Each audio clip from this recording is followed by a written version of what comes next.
And how to shop around for home care. One big thing I would suggest is if there are multiple parties involved, to assign one person to call around to agencies and go through the process from start to finish. If there is a POA involved, please have them be the one to call, because if they aren't the decision maker, it'll be hard to coordinate care when you have to go through several people in order to get to the decision maker. Also get a sense of their billing rates. How do they charge differently for holidays, weekends, overnights, and what that rate includes. As I said before, some people do charge for an assessment. Some people charge different rates for different shift times, like a 2-hour shift versus a 6-hour shift. And then you may have to supply gloves and other supplies to the caregiver. And understand what payer sources that they work with. Some may only work with private pay, meaning you pay out of pocket for services. Some may also work with different long-term care insurance carriers. So get a sense of what your budget is, what funding sources you have available, and if an agency works with those payer sources and how they coordinate that. Like, do they submit the claims? Do you have to submit the claims? And with care notes, do the caregivers have experience in taking detailed care notes to demonstrate need?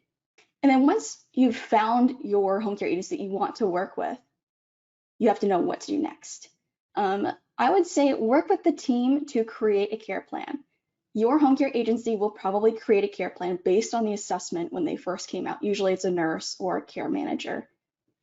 And when I was providing care with my mom for my grandmother, we both put together a care plan for caregivers to look at, in addition to the plan that they had from their provider.